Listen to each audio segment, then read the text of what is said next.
우리는 계속해서 창세기 말씀을 보고 있습니다. 복의 길을 걷다라는 그 큰 주제 아래 하나님께서 만드신 창조하신 그 인류들에게 어떠한 복을 주시기를 원하시는지 하나님의 계획을 또 살펴보고 또 우리의 삶을 또 돌아보기를 간절히 소원합니다. 우리가 지난 시간에 아브라함이 전쟁 가운데 자신의 조카 롯의 일행을 구해내는 그러한 장면, 그러한 말씀을 살펴봤습니다. 그돌라오멜 동맹군을 물리치고 돌아오는 그 중에 아브라함을 맞이한 2명의 왕이 있었죠. 아브라함은 그들을 아주 대조적으로 대우했습니다.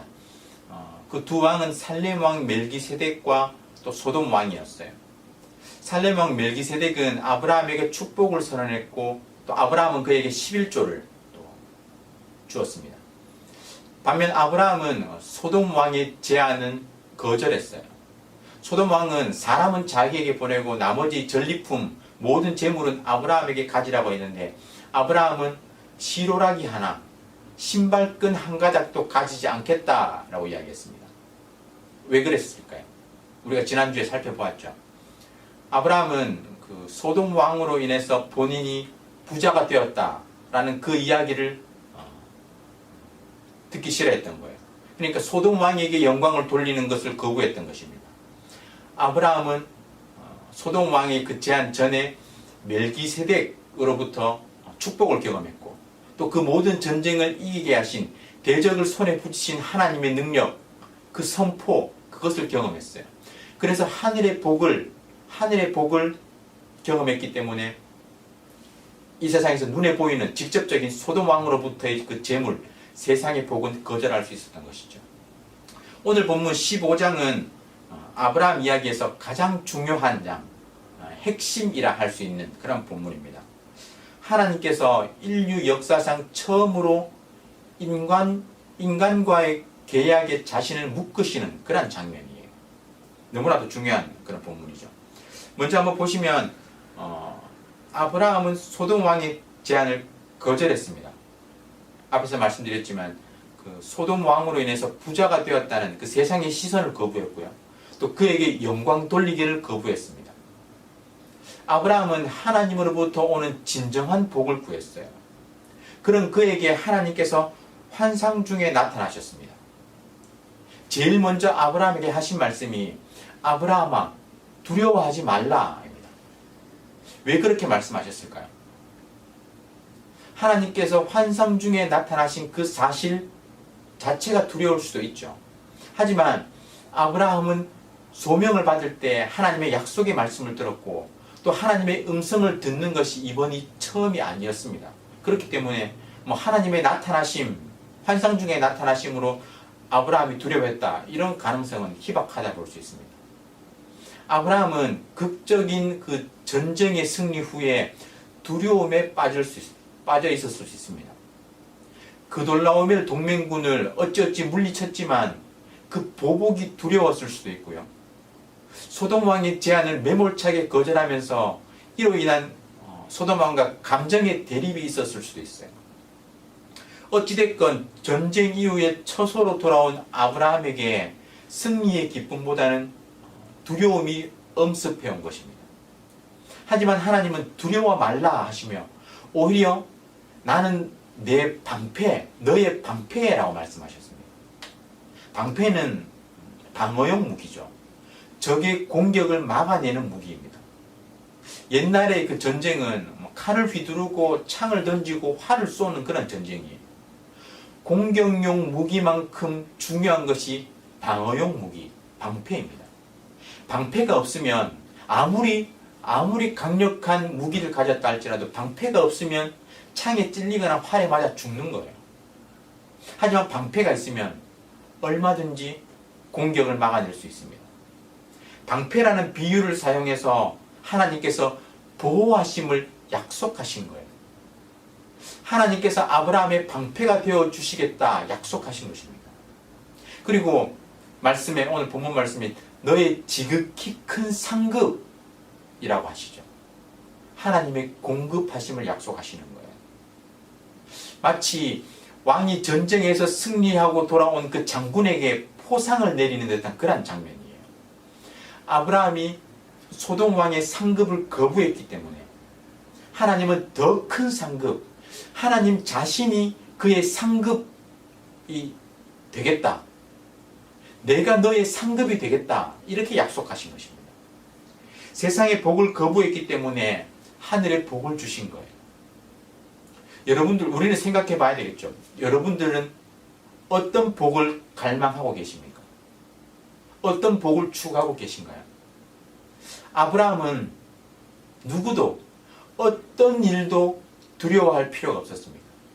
하나님께서 그의 방패가 되시고 상급이 되시기 때문이에요. 세상의 복, 세상의 눈에 보이는 복을 거절했을 때 하나님께서 하나님 자신이 그의 상급이 되어 주신 것입니다. 우리가 추구해야 될 것은 바로 그것이에요. 하나님을 추구할 때 세상의 그 모든 것은 부수적으로 따라오게 되어 있는 거거든요. 전쟁 외에도 아브라함이 불안해하는 이유가 있었습니다.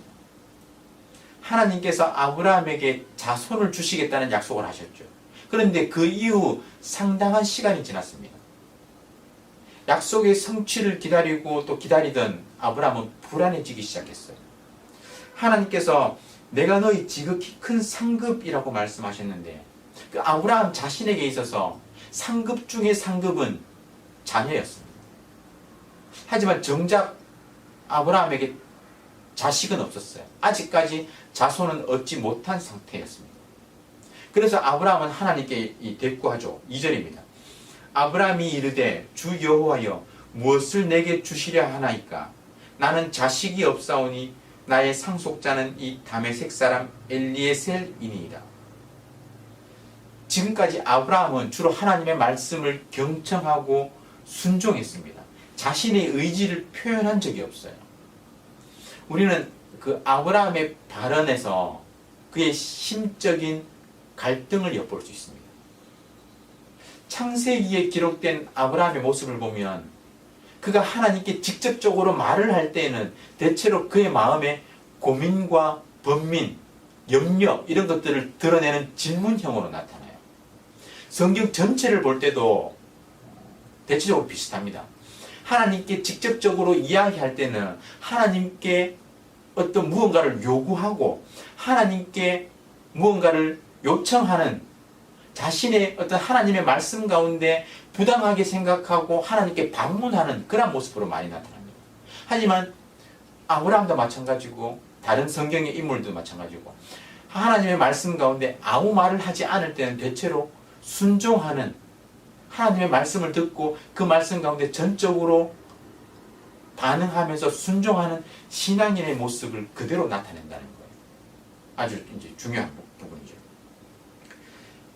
약속의 성취, 자녀에 관한 약속의 성취가 지연되고 있는 것이 또 아브라함을 초조하게 만들었던 것입니다.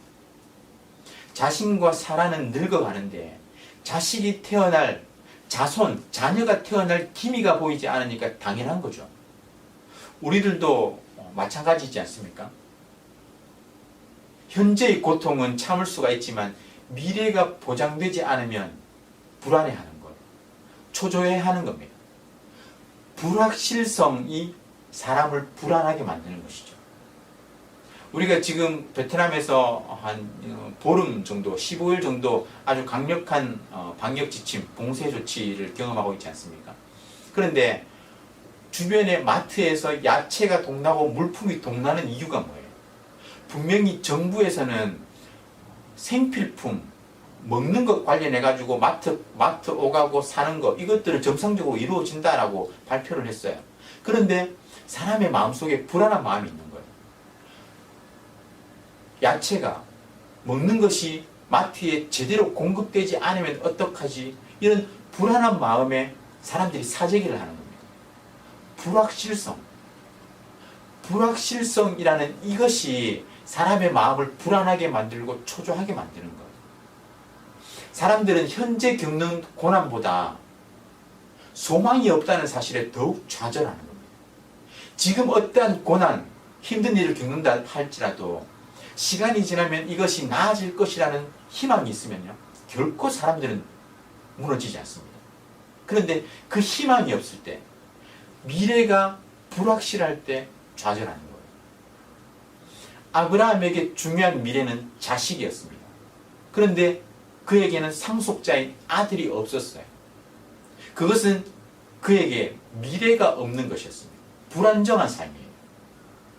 그는 불안한 나머지 나름대로 비상대책도 세워놓았습니다.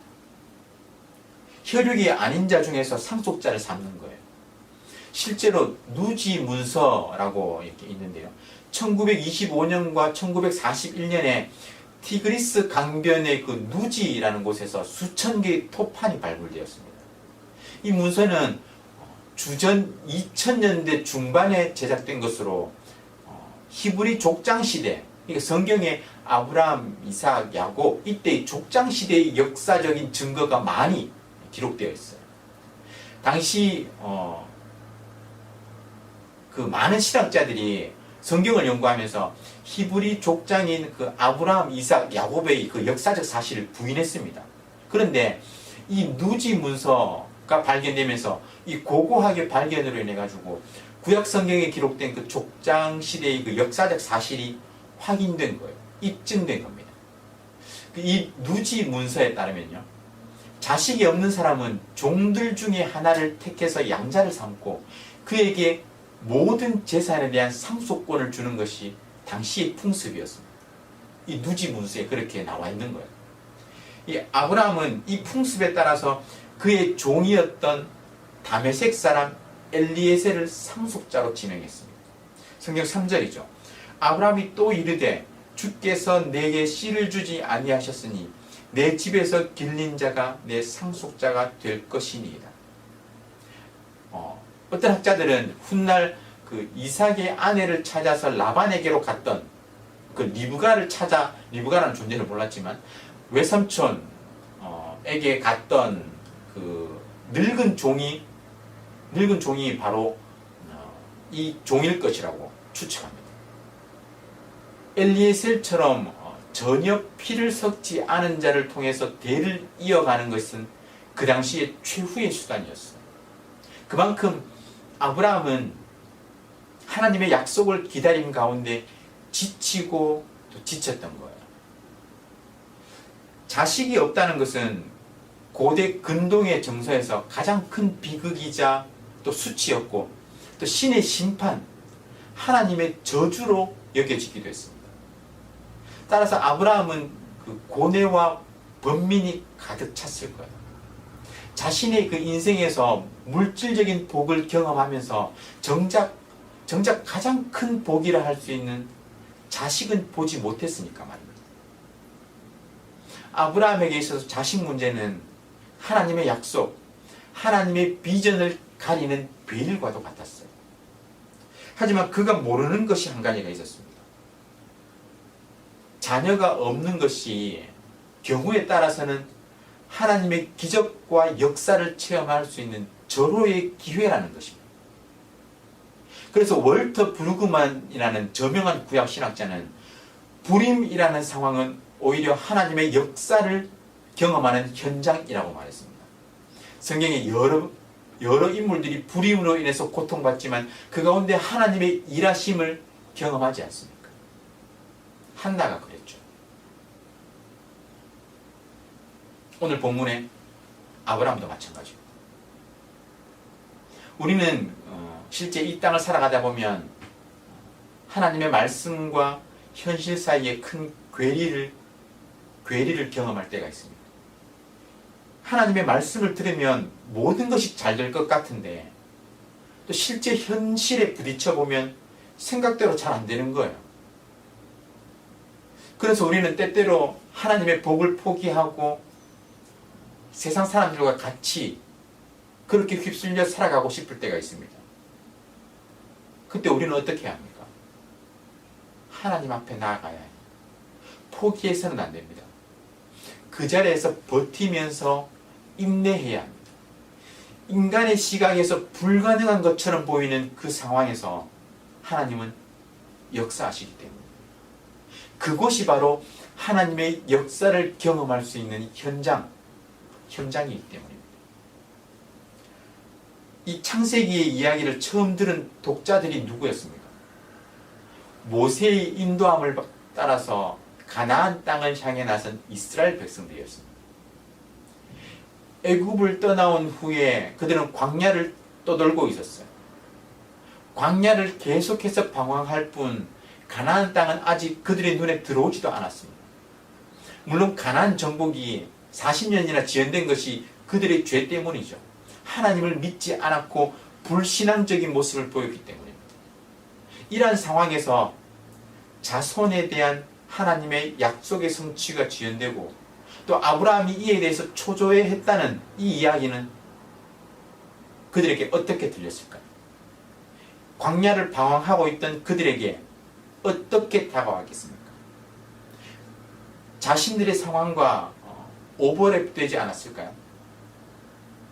땅에 대한 약속을 받았지만 그들은 여전히 광야를 떠돌고 있었습니다. 어쩌면 아브라함보다 더 초조하고 또 기다림에 지친 자들이 이스라엘 백성이었을 수 있어요. 하지만 성경은 신앙의 가장 중요한 부분, 매우 중요한 부분이 참고 기다리는 것이라고 가르칩니다. 우리의 삶에는 오래 참음이 있습니까? 사람과의 사이에서의 참음, 이것을 넘어서는 하나님의 약속을 바라보면서 그 약속을 기다림, 약속에 대한 확신 가운데 참고 기다리는 신앙, 그것이 우리에게 필요한 것입니다. 아브라함의 질문에 대해서 하나님께서 말씀하시죠. 4절에서 하나님의 말씀하시는데 중요한 것은 하나님께서 그 종의 이름을 전혀 언급하지 않는다는 거예요. 4절 말씀인데요. 여호와의 말씀이 그에게 임하여 이르시되 그 사람이 내 상속자가 아니라 내 몸에서 날 자가 내 상속자가 되리라 하시고, 아브라함은 하나님께 반문하면서 나의 상속자는 이 다메섹 사람 엘리에셀입니다 라고 말했지만 하나님은 그 이름조차 언급하지 않으십니다. 그 사람은 네 상속자가 아니다 라고 말씀하시는 것이죠. 네 몸에서 날 자가 네 상속자가 될 것이다 라고 말씀하셨어요. 그리고 하나님은 그 약속의 성취가 얼마나 위대할지를 보여주기 위해서 그에게 밖으로 나가서 하늘을 바라보게 하셨어요. 그의 후손이 하늘의 별들처럼 셀 수 없이 많아질 것이다 라는 것을 보여주기 위한 것이죠. 앞에서 창세기 13장 16절에 보면 하나님께서 아브라함에게 약속을 주시면서 아브라함의 후손을 땅의 티끌처럼 많게 할 것이다, 땅의 티끌에 비유하셨는데 오늘 본문에서 하늘의 별에 비유하십니다. 내가 내 자손이 땅의 티끌, 이게 13장 16절 말씀이에요. 내가 내 자손이 땅의 티끌 같게 하리니 사람이 땅의 티끌을 능히 셀 수 있을 텐데 내 자손도 세리라. 그런데 오늘 본문에서는 하늘의 별을 바라보게 하시면서 너의 후손이 저 하늘의 별과 같이 많아질 것이다. 그 약속의 풍성함을 이미지로 전달하시는 거예요. 하나님은 사람들에게 말씀하시면서 그것이 온몸으로 경험될 수 있도록 시각적으로, 청각적으로 그 모든 감각을 다 사용해서 말씀하시는 거거든요. 이미지를 통해서 그것을 아브라함의 머릿속에, 아브라함의 가슴속에 각인시키는 거예요. 믿음의 조상이라 불리는 아브라함의 믿음이 어떤 것이었는가, 이것을 우리가 또 주목해서 살펴봐야 합니다. 6절에 묘사되어 있는데요. 아브라함이 여호와를 믿으니 여호와께서 이를 그의 의로 여기시고, 하나님께서 아브라함에게 약속을 주시면서 그에게 요구하신 것은 단 하나입니다. 단순해요. 하나님께서 하신 말씀이 그대로 될 것을 믿고 계속 그분을 신뢰하는 것입니다. 하지만 현실에서는 이것이 결코 쉽지 않죠. 믿음의 요구가 매우 쉬운 것으로 생각될 수도 있지만 현실적으로는 항상 어려움과 난관이 그 앞에 도사리고 있습니다. 경우에 따라서는 우리가 처해 있는 상황과 우리의 감정을 초월하는 것을 요구하기 때문이에요. 하나님의 자손에 대한 약속이 주어진 뒤에 그 이후로 벌써 10년이 지났습니다. 여러분, 아브라함은 하나님의 약속, 하나님의 그 말씀, 약속의 말씀, 땅과 자손에 대한 약속의 말씀을 듣고 난 뒤에 10년이 지나기까지 계속해서 기다리고 있습니다. 말이 10년이지 여러분 기다린다고 생각해 보십시오.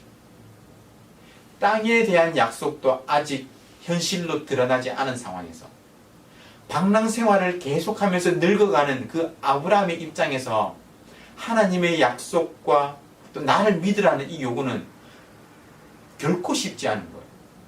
매우 어려운 결단과 강한 의지를 요구하는 것입니다. 하지만 아브라함은요, 믿었습니다. 아브라함이 여호와를 믿으니 라고 말씀하죠. 이 믿음은 한순간의 일이 아니에요. 그 당시에 창세기 15장 이때만 지금 믿은 것이 아닙니다. 히브리서 11장 8절은 증언하죠. 믿음으로 아브라함은 부르심을 받았을 때 순종하여 장래의 유업으로 받을 땅에 나아갈새 갈 바를 알지 못하고 나아갔습니다. 그는 이미 믿음으로 부모의 집을 떠났습니다. 자신의 믿음을 행동으로 옮긴 거예요. 따라서 오늘 본문에서 아브라함이 처음으로 믿은 것이 아닙니다. 물론 그 10년의 여정 가운데 잠깐씩 흔들리는 때도 있었지만 아브라함은 그 본토 친척 아비 집을 떠날 때부터 믿음으로 행동했고 지금까지 계속해서 큰 줄기 안에서 하나님을 신뢰하는 삶을 살아왔습니다. 이 순간 하나님이 주신 그 말씀을 받아들인 그 한 번의 행위만이 아니라 약속이 성취되지 않은 상황에서 지난 10년 동안 여호와를 신뢰하고 바라보며 지내온 것, 그 삶을, 그 믿음을 의로 인정받은 거예요. 지금까지의 믿음의 삶을 인정받은 것입니다. 그래서 15장 6절은 아브라함의 믿음에 대한 요약문과도 같습니다. 하나님은 아브라함의 믿음을 보고 그 믿음의 삶을 보고 이것을 의로 여기셨어요. 의라는 단어는 하나님께서 보시기에 올바르다는 것입니다. 단순한 정의의 개념이 아니에요. 하나님 앞에서 올바른 태도와 행동입니다. 아브라함은 여호와의 말씀을 참된 것으로 받아들였고 그 말씀 그대로 믿었습니다. 결과적으로 하나님은 아브라함을 의롭다라고 선언하셨고 그를 인정하시고 그를 받아들이신 거예요. 하나님은 앞에서 아브라함에게 하늘의 별들처럼 많은 자손을 약속하셨습니다.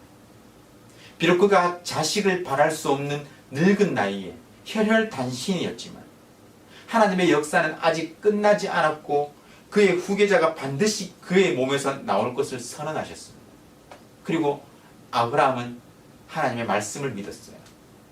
이제 하나님은 땅에 관한 문제를 언급하십니다. 1절과 비슷하게 자신을 소개하시는데요. 7절에 보시면 또 그에게 이르시되 나는 이 땅을 내게 주어 소유를 삼게 하려고 너를 갈대아인의 우르에서 이끌어낸 여호와니라. 그 하나님의 말씀을 시작하는 나는 여호와니라 이 선언은요. 고대 근동의 왕들이 중요한 선언문을 시작할 때 사용하는 형태와 동일합니다. 막강한 권력을 가진 선포자의 절대적인 권위를 상징해요. 나는 여호와니라. 나는 너희를 애굽 땅에서 인도하여 낸 여호와니라. 갈대아인의 우르에서 이끌어낸 여호와니라. 여러분 영화 300 기억하십니까? 페르시아의 왕 크세르크스가 계속해서 외친 말이 무엇입니까? 나는 관대하다. 나는 관대하다. 계속해서 이 말을 반복해서 외치면서 자신의 권위를 드러내는 거예요. 하나님은 구약 성경 전체를 통해서 계속해서 자신의 권위를 드러내십니다. 어떻게? 창조주 하나님으로서의 권위. 애굽 땅에서 종되었던 그 애굽 땅에서 이끌어낸 여호와 하나님. 내가 너희를 이끌어냈다. 내가 너희를 인도해냈다. 이 하나님의 그 선포, 자신을 선포하시는 거예요. 권위를 드러내시는 것입니다. 하나님은 아브라함에게 자신이 아브라함을 갈대아 우르에서 이끌어내어 약속의 땅을 주시는 진정한 왕이라는 것을 드러내시는 것이죠. 그리고 이후 선포되는 내용은요, 왕이 부하에게 선물을 하사하는 것과 같은 유형을 취하고 있습니다. 아브라함이 받는 것은 그가 노력해서 얻은 대가가 아니라 그의 왕이신 하나님께서 그에게 일방적으로 하사하시는 은혜라는 거예요. 아브라함은 이번에도 하나님의 말씀 가운데 이렇게 대꾸하죠. 8절인데요. 그가 이르되 주 여호와여 내가 이 땅을 소유로 받을 것을 무엇으로 알리이요. 하나님의 말씀대로 그와 자손들이 가나안 땅을 소유하게 될 것을 어떻게 아느냐는 것입니다. 아브라함의 그 지금의 발언은 믿지 못하겠다는 취지에서 비롯된 그 불신적인 반론이 아니에요. 그는 이 세상 그 누구보다 하나님을 신뢰하여서 이곳까지 왔고 또 하나님도 그의 믿음을 인정하셨습니다. 하나님의 약속을 보장하는 일종의 증표를 달라는 아브라함의 요구예요. 아브라함은 하나님의 말씀을 전적으로 신뢰하고 있고 또 하나님께서 꼭 그렇게 하실 것이라는 확신과 믿음을 가지고 어떤 증표를 달라고, 증표를 보여주십시오 라고 지금 요구하고 있는 것입니다. 하나님은 증표를 요구하는 아브라함에게 짐승들을 준비하라고 말씀하셨어요. 아브라함이 준비해야 할 짐승은 이 3년 된 암소 한 마리, 또 3년 된 암염소 한 마리, 3년 된 수양 한 마리, 산비둘기 한 마리, 집비둘기 한 마리, 총 5마리였습니다. 9절에 이렇게 정확하게 나오죠. 이 짐승들은 모두 그 훗날 이스라엘이 예배를 드리면서 제단에서 하나님께 제물로 바치는 그런 짐승들이었어요. 그래서 어떤 이들은 이 말씀, 오늘 본문의 말씀을 아브라함이 자신의 죄를 씻기 위해서 번제물을 드리는 것으로 설교하거나 가르치기도 합니다. 또 어떤 이들은 이 본문으로 영의 설교를 하기도 해요. 영예라는 것은 어떤 성경의 역사적인 그 내러티브 그 이야기를, 그 말씀을 어떤 영적으로 막 영적인 의미를 부여하는 건데요. 고기를 쪼아 먹으려고 내려오는 솔개들이 있죠. 그 솔개를 마귀라고 보고 제물 중에 있는 그 비둘기를 성령이라는 식으로 설교를 하는 거예요. 하지만 이를 이렇게 해석해서는 안 됩니다. 나는 너를 갈대아 우리에서 이끌어낸 여호와니라 라는 이 표현은요, 전형적인 언약 체결문의 서론입니다. 고대 근동에서 그 당시에 역사적인 배경에서 왕들이 서로 언약을 맺으면서 강한 왕과 약한 왕들 그 사이에서 나라와 나라에서 언약을 체결하면서 시작하는 서론의 형식이라는 겁니다. 이 오늘 본문 말씀에 제단도 없고 또 피를 뿌리는 행위도 언급되지 않기 때문에 이 짐승들은 제사의 제물이 아니었습니다. 아브라함은 제사나 또 번제를 드린 것이 아니라 하나님과 언약을 체결하고 있는 거예요. 하나님께서 아브라함과 언약을 체결하시는 것입니다. 아브라함은 그 하나님께서 명령하신 그 말씀대로 짐승들을 가져다가 가축들을 둘로 쪼개고 또 너무 작아서 둘로 쪼개기 어려운 새들은 통째로 사용해서 두 줄로 세워놓고 서로 마주보게 했습니다. 이 사진에 잘 나타나죠.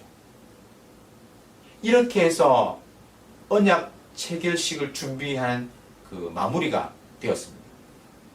가축들을 쪼개서 펼쳐 놓으니까 어떻게 되겠어요? 솔개와 같은 그 맹금류들이 주변을 떠나지 않고 계속해서 그것을 쪼아 먹으려고 내려오는 것. 틈만 생기면 짐승들 사체에 내려앉으려고 했습니다. 그래서 아브라함은 하루 종일 새들을 쫓으면서 하나님을, 그 다음 하나님의 어떠한 말씀, 행위를 기다렸어요. 아브라함에게는 인내의 시간이라 할 수 있죠. 하루 종일 하나님을 기다리면서 제물에 내려앉는 그 솔개들을 쫓던 아브라함이 해질녘의 깊은 잠에 빠졌습니다. 큰 어둠과 두려움이 잠든 아브라함을 엄습했습니다. 어둠과 두려움, 이것은 앞으로 아브라함의 후손들에게 닥칠 고난과 역경을 암시하고 있다라고 볼 수도 있습니다. 하나님은 아브라함과 그의 후손들이 반드시 이 땅을 받게 될 것이라며 이미 그에게 주신 약속을 오늘 본문에서 재차 확인하십니다. 그런데 그 약속, 하나님께서 약속하신 그 약속의 땅, 그것을 당장 받을 수는 없고 그의 자손이 400년 동안 남의 나라, 다른 나라에서 종살이를 한 후에야 그 땅을 받게 될 것이라고 말씀하셨어요. 그 땅이 어디입니까? 바로 애굽이죠. 애굽에서의 400년 종살이를 하나님께서 예언하신 것입니다. 그리고 아브라함의 후손들은 4대째에 이르러서 이 땅에 돌아오게 될 것이라고 말씀하셨어요. 기본적인 의미는 분명합니다. 하나님께서 아브라함에게 약속을 주셨지만 그는 약속이 성취되는 것을 보지 못하고 경험하지 못하고 죽게 될 것입니다. 또한 이 약속이 성취되기 전에 아브라함의 자손은 많은 아픔과 또 고통을 경험해야 했습니다. 그리고 때가 차면 하나님께서 이스라엘을 종으로 부리는 그 나라를 벌하실 것이고 아브라함의 자손들은 많은 재물을 가지고 그것을 떠나게 될 것입니다. 그리고 그 자손들은 드디어 가나안 땅을 차지하게 되는 것이죠. 아브라함과 자손들이 이 순간 땅을 기업으로 약속받고 있지만 그 약속이 실현되기까지는 너무나 많은 세월 그리고 많은 고통, 이것이 필요했습니다. 왜 그랬을까요? 하나님께서는 그 가나안 사람들의 죄가 아직 차지 않았기 때문이다 라고 말씀하시죠. 하나님의 공의와 공평이 드러나는 순간입니다.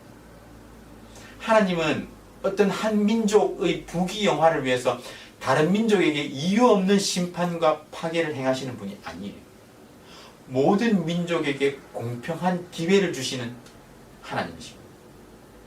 또 이 말씀은 모세 시대, 여호수아 시대에 가서는 가나안 사람들의 죄가 가득 차서 창조주의 심판을 받아 멸망에도 마땅하다, 그것을 입증하는 그런 말씀이 되기도 하죠. 아브라함에게 이런 역사 자체, 전체 자신의 후손들이 경험할 그 종살이와 방황, 이런 것들을 아는 것은 끔찍한 일이었습니다. 하지만 도움이 되는 일이기도 하죠. 아브라함과 그의 후손들은 그의 압제와 그런 다른 나라에서 경험하는 압제와 종살이가 약속의 성취에 위협되는 것이 아니라 하나님의 그 계획의 일부라는 것을 알게 되기 때문입니다. 하나님의 계획을 알 때 우리는 현실의 고난을 인내할 수 있습니다. 하나님의 크신 계획을 할 때 지금 당장 우리가 겪게 되는 고난과 어려움, 그것들은 큰 문제가 안 되는 거예요. 그래서 하나님은 아브라함에게 말씀하시죠. 15절에서 너는 장수하다가 평안히 조상에게로 돌아가 장사될 것이요. 아들과 땅에 대한 약속은 아브라함의 마음을 평안하게 만들 것입니다. 하나님께서 계속해서 재차 여러 가지 이미지를 통해서 아브라함의 마음에 확신을 주셨기 때문이에요. 그렇기 때문에 아브라함의 마음은 평안하게 되는 것이죠. 하나님을 향한 확신과 신뢰 가운데 아브라함은 평안한 죽음을 맞이하게 되는 것입니다. 비록 약속의 성취를 자신이 경험하지는 못했지만 성취에 대한 확신과 하나님에 대한 신뢰 가운데 아브라함은 평안한 죽음을 맞게 되는 것입니다. 하나님은 자신의 약속을 지키시기 위해서 맹세를 하게 되는데요. 이 맹세하는 장면이 고대 근동의 언약, 성경에 나타나는 언약을 이해하는데 아주 중요한 역할을 합니다. 7절에 보시면 해가 져서 어두울 때 연기나는 화로가 보이며 타는 횃불이 쪼갠 고기 사이로 지나더라, 이렇게 말씀하죠. 고대 근동의 전형적인 언약 체결식입니다. 제가 예전에 설교 중에도 한번 말씀을 드린 것 같긴 한데요. 언약을 맺을 때, 고대 근동에서 언약을 맺을 때 쪼개어 놓은 그 재물 사이를 지나가면서 자신을 그 맹세와 약속, 그것에 묶는 거예요. 그 약속을 지키지 않으면 그 쪼갠 고기와 같이 될 것이라는 자기 맹세였습니다. 그 언약 가운데 참여한 사람이 쪼갠 고기 사이로 지나가는 거예요. 지나가면서 언약을 맺고 만약에 그 언약을 지키지 않으면 자신이 바로 그 쪼갠 고기와 같은 처지가 될 것이다. 죽게 될 것이다. 이것을 맹세하는 것입니다. 오늘 본문에 보면 횃불로 상징되는 하나님께서 쪼갠 고기 사이를 지나가셨어요. 하나님은 아브라함과 공식적인 언약을 맺기 위해서 내려오셨고 그 약속을 성취하기 위해서 신실하게 일하실 것입니다. 그 맹세라는 것은요, 원래 더 큰 권위를 두고 하는 것이죠. 그래서 우리가 어릴 때 보면 하나님께 맹세한다, 성경에 손을 얹고 맹세한다, 이렇게 우리가 잘 모를 때 그렇게 말하지 않습니까? 하지만 하나님은 자기보다 더 큰 것을 두고 맹세할 수 없는 존재죠. 본인이 하나님께서 가장 큰 존재이기 때문에. 그래서 스스로 맹세하시는 거예요. 그 약속들은, 하나님께서 맹세하신 그 약속들은 영원히 확실한 것입니다. 아브라함에게 있어서 이 메시지는 명백했습니다. 성취에 대한 아무 증거가 없다 할지라도, 그리고 죽음과 고난이 예상된다 할지라도 그의 후손들은 약속을 누리게 될 것입니다. 그것을 하나님께서 확정하십니다. 이스라엘은 출애굽 때뿐만 아니라 이어지는 그 고난과 포로 기간에도 이 하나님의 약속, 하나님의 보장, 하나님의 맹세로 인해서 용기를 낼 수 있었습니다. 이 원리는 어느 시대에도 동일합니다. 오늘날에도 사람들은 믿음으로 말미암아 하나님의 백성이 되죠. 하나님의 자녀가 됩니다. 그리고 그들의 믿음을 하나님은 의롭다라고 선언하십니다. 신약의 성도들에게도 하나님께서는 위대한 약속을 해주셨어요. 구원의 약속입니다. 하지만 이 약속들은 고난과 죽음이라는 표면 아래 오랫동안 감춰진 것처럼 보입니다. 지연되는 것처럼 보여요. 우리의 눈에 그렇게 보인다는 거예요. 하나님께서 우리에게 분명히 구원을 약속하셨지만 이 땅을 살아가는, 이 땅에 발 디디고 살아가는 유한한 인생인 우리들은 그 하나님의 약속을 제대로 바라보지 못하고 어떤 경우에는 의심하고 염려하고 좌절하기도 한다는 겁니다. 그러나 하지만 우리 하나님께서는, 우리 주님께서는 자신의 피를 통해 만든 이 언약으로 인해서 그분의 말씀이 확실하다는 것, 그것을 보장하셨어요. 그 어떤 것도 하나님의 사랑에서 끊을 수 없다는 것, 그 약속을 깨뜨리지 못할 것이라는 것을 보장하셨습니다. 오늘 본문에서 누가 이 짐승들 사이를 지나갔는지도 매우 중요합니다. 횃불로 상징되는 하나님께서 쪼개진 짐승들 사이를 지나가셨어요. 그리고 그 모든 짐승들을 다 태웠습니다. 아브라함은 그 짐승들 사이를 지나가지 않았어요. 이것이 무엇을 의미하겠습니까? 하나님과 아브라함 사이에 맺어진 언약은 일방적이고 은혜로운 계약이라는 거예요. 하나님의 일방적인 계약, 은혜로운 계약입니다. 하나님의 무조건적인 일반적인 은총이라고 할 수 있어요. 사실 인간이 무슨 수로 하나님의 그 요구사항과 기준, 그것을 다 만족시킬 수 있겠습니까? 하나님께서 구원받은 백성으로서 율법이라는 것을 이스라엘 백성들에게 주셨지만, 여러분, 율법을 이스라엘 백성들이 다 지킬 수 있었습니까? 아니에요. 죄를 깨닫게 하는 역할이었습니다. 그것을 가능한 멀리 하도록 율법을 주신 거예요. 율법을 온전히 지킬 수 있는 사람은 아무도 없습니다. 하나님께서 만약 우리 인간과 언약을 맺으시면서 우리에게 마땅히 그에 합당한 무언가를 요구하셨다면 그것은 우리에게 아주 불행한 사실이죠. 우리는 지킬 수 없기 때문에. 대신에 아브라함은 하나님의 언약을 기억하면서 순종의 행위로 뒤에 가서 할 일을 행하게 됩니다. 은혜 받은 자의 삶에서 나타나는 순종이에요. 이건 언약적인 차원에서 은혜를 먼저 경험하고 그에 대한 감사의 반응으로 은혜 경험한 자가 그 삶에서 나타내는 반응으로서의 순종입니다.